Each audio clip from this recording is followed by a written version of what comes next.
गायत्री आशीर्वाद संघमित्रा गंधकुटी बुद्धविहार ट्रस्ट आणि इंडो श्रीलंका विरासत उत्सव या कार्यक्रमासाठी केलेल्या उपासकांची नावे, ज्यांची नावं राहिलेली होती आणि ज्यांनी या कार्यक्रमासाठी मदत केली, अशांची नावं या ठिकाणी मी घेत आहे. सर्वप्रथम अजित खान आणि विजय गजवे या दोघांनी 2 महिने पोलीस स्टेशनची कामे आणि प्रचार प्रसाराची कामे केली. हे दोघे जर मला माझ्या साथीला आले नसते तर हा कार्यक्रम करणं सुद्धा अशक्य होते. त्याच्यानंतर अनुलाताई हजारे या पवईला राहतात.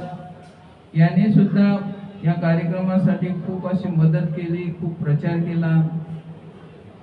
त्याशिवाय भिक्खुनीला त्यांनी दान दिलं आणि येणाऱ्या सर्व उपासक उपासिका आणि भिक्षुनी यांना त्यांनी भोजन दिलं. तर असं त्यांच्या ह्या कार्यक्रमाला हजारेताईंची मदत झाली. त्याशिवाय त्यांनी श्रीलंकेच्या अनुला आणि त्यांचे पती राजा तिस्सा हे त्या दोघांनी हा लोक केलेला होता. तर खरोखरच तो लोकांना बघण्यासारखा होता.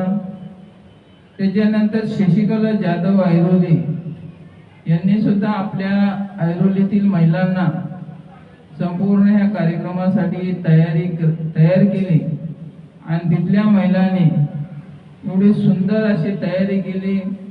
दान देऊन सुद्धा त्यांनी श्रीलंकेचा लूक केला, श्रीलंकेचं ड्रेस त्यांनी घालून आल्या. तर या कार्यक्रम सुद्धा त्यांच्यामुळे सुद्धा यशस्वी झाला आणि 2 महिने त्या सुद्धा ह्या कार्यक्रमासाठी लागल्या होत्या प्रचार प्रसाराला की हा कार्यक्रम चांगल्या प्रकारे झाला पाहिजे. आणि त्या सुद्धा कुठे गावाला सुद्धा मे महिन्यामध्ये गेल्या नाहीत की हा कार्यक्रम यशस्वी झाला पाहिजे.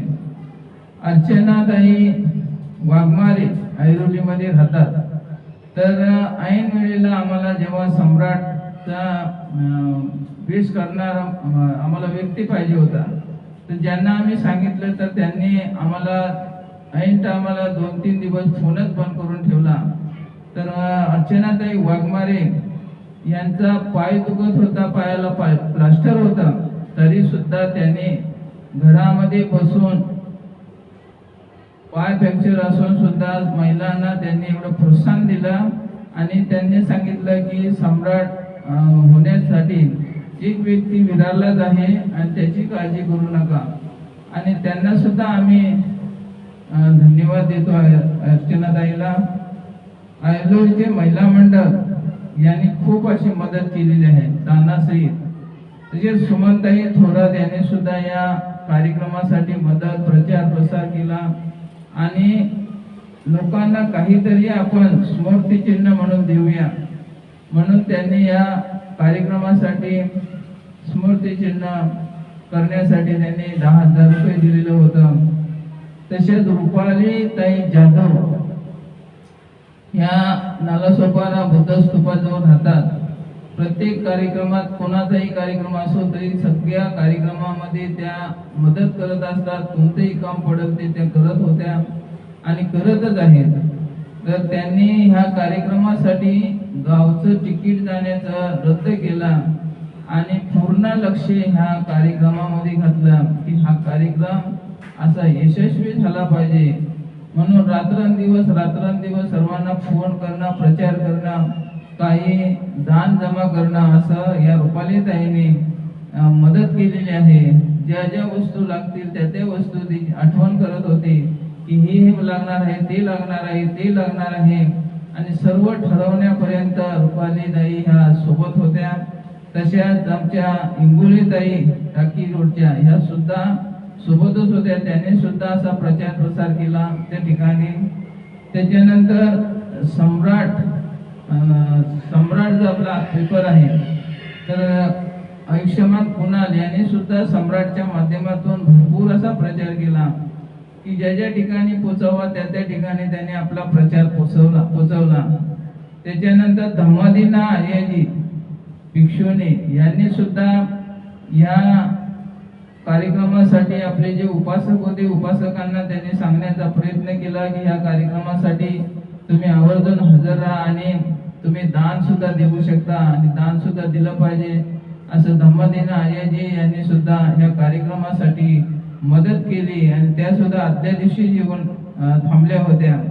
तसेच आर्यशिला आर्यजी भिक्षुनी आर्यशिला यांनी सुद्धा या कार्यक्रमासाठी 5,000 रुपये नांदेडवरून पाठवलं होतं. त्यांनी सुद्धा या कार्यक्रमासाठी मदत केली, त्यांना सुद्धा धन्यवाद. सपना गायकवाड आचुलेगाव यांनी सुद्धा या कार्यक्रमासाठी योगदान दिलेलं आहे. ते सुद्धा 2-4 दिवस थांबून या कार्यक्रमामध्ये कार्यक्रम पार पडेपर्यंत दक्षतेने लक्ष घातलं. तसेच सामनेरी चारुमती हे सुद्धा 4-2 दिवस अगोदर येऊन त्यांनी या कार्यक्रमासाठी मदत केली आणि तिला सुद्धा धन्यवाद सामनेरी चारुमती. त्याशिवाय भंते मिलिंद बोधी गोरेगाव यांनी ह्या कार्यक्रमाच्या प्रचारासाठी यूट्यूबच्या माध्यमातून व्हिडिओ करून की या प्रसिद्धी या कार्यक्रमाची केली की हा कार्यक्रम नालासोपारा कलम बीच मध्ये होणार आहे आणि जागतिक लेवलवर होणार आहे असं त्यांनी प्रसिद्धी केली. भंतेजींना सुद्धा प्रणाम असे ते व्हिडिओ माझे करत असतात आणि पुढेही करतील. त्याशिवाय किनी रिसॉर्टवाले उल्हास किनी यांनी सुद्धा खूप मदत केली या कार्यक्रमासाठी की कार्यक्रम हा बौद्ध लोकांचा आहे परंतु त्यांनी जातीने लक्ष दिलं आणि सगळ्या गोष्टी ज्या ज्या जागत होत्या त्या त्यांनी तिथे केल्या. 2 बोटी सुद्धा त्यांनी त्यांच्या ओळखीने आम्हाला त्या ठिकाणी म्हणजे ठरवल्या.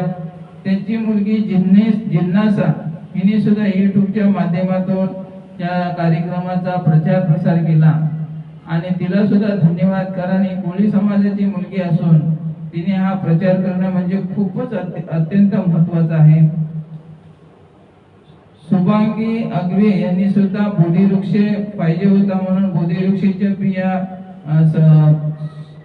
शुभांगीच्या घरी मी दिल्या होत्या आणि तिने त्या बिया पाठवल्या, याच्यामध्ये डब्यामध्ये टाकल्या होत्या आणि ते बोधिवृक्ष झालं होतं आणि बोधिवृक्ष तिने सुद्धा दिला, त्याला सुद्धा धन्यवाद. तसेच बोटीवाले कोळी बांधव यांनी सुद्धा त्या कार्यक्रमासाठी अत्यंत महत्वाची कामगिरी केली की बोट त्यांनी सजवून दिली. 2 बोटी त्या ठिकाणी आणल्या की बोट कुठे उभे राहणार आणि बोटीतून कसं चढता येईल असं त्यांना तो अंदाज होता आणि त्या ठिकाणी बोटी बाहेर काढण्याचा त्यांना आदेश दिलेला होता. तरी सुद्धा त्याने त्या बोटी 24 तारखेपर्यंत ठेवल्या होत्या. त्या 20 तारखेला त्यांना आदेश होता की त्या बोटी त्यांना बाहेर काढायच्या होत्या पण त्यांनी सुद्धा त्या बोटी सजवून त्यांनी सुद्धा आम्हाला मदत केली, त्यांना सुद्धा धन्यवाद. अशा प्रकारे हे कार्यक्रम करत असताना ज्यांनी मदत केली, ज्यांनी दान दिलं, त्याशिवाय आमचे रिसॉर्टवाले किनी उल्हास किनी यांनी रात्री 12 वाजता जाऊन मुलींना तयार केली त्यांच्या कोलीवाड्यामध्ये की बौद्ध लोकांचा कार्यक्रम आहे परंतु तुम्ही त्या ठिकाणी एक तुमचा गाण्याचा प्रोग्राम तिथे झाला पाहिजे असं त्यांना जाऊन तयार केली किन्नी उल्हास किन्नी आणि त्या 3 मुली त्या ठिकाणी येऊन अत्यंत चांगल्या प्रकारे त्या कार्यक्रमाला शोभा येईल अशा प्रकारे त्यांनी त्या ठिकाणी गाणी म्हटली आणि त्याच गाण्यावर एक विरा आई डोंगरावरी आणि नजरतीची कोल्यामध्ये. तर ह्या गाण्यावर हे गाणं म्हटल्याच्या नंतर आमचे राजाराम पाटील यांनी ह्या एकविराच्या विषयी भरपूर असं छानपैकी प्रवचन दिलं आणि लोकांना मंत्रमुग्ध करून ठेवली की एकविरा आई ही बुद्धच महामायेच आहे, बुद्धाची आईच आहे असं लोकांना त्यांनी पटवून दिलं.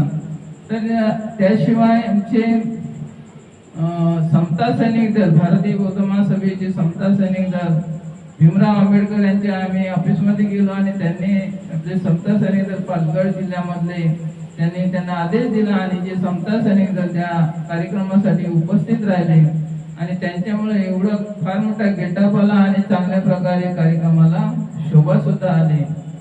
अनेक लोकांनी या कार्यक्रमासाठी मदत केली आणि कार्यक्रमाचा प्रचार प्रसार व्हावा अशा उद्देशाने सर्व लोक आली होती. भूतो ना भविष्य हा कार्यक्रम त्या ठिकाणी पार पाडला गेला. की भगवान बुद्धाच्या नंतर सम्राट अशोकाने आपल्या मुलीला संघमित्राला श्रीलंकेला पाठवले आणि तोच इतिहास होता की ती नालासोपारा मार्गे गेले आणि परंतु नालासोपारा मार्गे गेले हे फक्त लोक सांगत होते, बोलत होते, पण जसं जे तसा हुबेहूब हा कार्यक्रम कलम 20 नालासोपारा पश्चिम या ठिकाणी करण्यात आला आणि दोन्ही बोटी जशा सम्राट अशोकाच्या मुलीची बोट सम्राट अशोकाने पाठवली तशीच बोट या समुद्रातून अर्ध्या समुद्रापर्यंत गेली आणि तो दृश्य लोकांनी पाहिलं की खरोखर हा पूर्वीचा इतिहास आम्ही पाहत आहोत असं लोकांना वाटलं आणि एवढ्या अत्यंत चांगल्या प्रकारे तो कार्यक्रम पार पडला. तर एवढ्या लोकांनी तसेच आमचे जे ज्यांना आम्ही सम्राटचा लोक दिला होता ते सोंडे म्हणून रेल्वे ड्रायव्हर आहेत, त्यांनी अचानक या कार्यक्रमामध्ये तयारी केली. सम्राट अशोक म्हणून त्यांनी आपली तयारी केली आणि त्या ठिकाणी येऊन एक सहकार्य दिलं, तर त्यांना सुद्धा धन्यवाद. तर खरोखरच हा कार्यक्रम दरवर्षीच होईल आणि असेच सर्वांनी मदत केली पाहिजे आणि ही खरोखरच जी मदत करणारी जेवढी लोक होते तर ती मदत करणारी लोक पूर्वीची कोणतरी पूर्वीच्या काळात सम्राट अशोकाच्या काळात संघमित्राच्या काळात कोण असावी. तसेच आमचे बाजूच्या मुलगा प्रदीप लोखंडे यांनी सुद्धा अत्यंत लोकांना प्रभावित केलं, आपलं भाषण त्या ठिकाणी दिलं आणि त्यांनी सुद्धा त्या ठिकाणी लोकांना प्रभावित करून टाकलं की इतिहास आहे तो त्याने सांगितला त्या ठिकाणी. त्याशिवाय जे शिवाजी पाकरे यांनी सुद्धा या कार्यक्रमासाठी प्रचार प्रसार करण्यासाठी चांगल्या प्रकारे मदत केली. अशा प्रकारे प्रत्येकाने मदत केली. आमचे महापौर अजिवजी पाटील या ठिकाणी उपस्थित झाले, ती एक महत्वाची गोष्ट. उपमहापौर सुद्धा त्या ठिकाणी उपस्थित राहिले आणि खरोखरच लोकांना असं वाटलं की लोक आतापर्यंत तो कार्यक्रम डबल आपल्या मोबाईल मधून बघत आहेत की असा कार्यक्रम कधी झाला नाही आणि कधी होणार नाही. तर अशा प्रकारे प्रत्येकाने ही मदत केलेली आहे आणि ही मदत अशीच लोकांनी करावी पुढे. आमच्या कांबळेताई उंबरेताई यांनी सुद्धा त्या रिसॉर्ट पर्यंत जाणं येणं करून ठराव करण्याचं काम केलं. तसेच घोडेराव संजय घोडेराव यांनी सुद्धा ठरवण्याचं काम केलं, तिथपर्यंत जाण्याचं काम केलं. तर अशा प्रकारे हा जो कार्यक्रम ह्या कलम 20ला इंडो श्रीलंका विरासत आणि संघमित्रा गंधकुटी बुद्धविहार ट्रस्ट आजच्या माध्यमातून हा कार्यक्रम अत्यंत सुंदर असा झाला. तर पुढच्या वर्षी सुद्धा असा कार्यक्रम होईल आणि खरोखरच सर्वच लोक या कार्यक्रमासाठी मदतीला येतील. तर सर्वांचं मंगल कल्याण हो, सर्वांना सुख लाभो, आरोग्य लाभो, बळ लाभो. जेवढी मदतीला होतील तेवढ्यांना धन्यवाद देत आहे. नमो बुद्धाय. जय भीम, जय भारत, जय संविधान.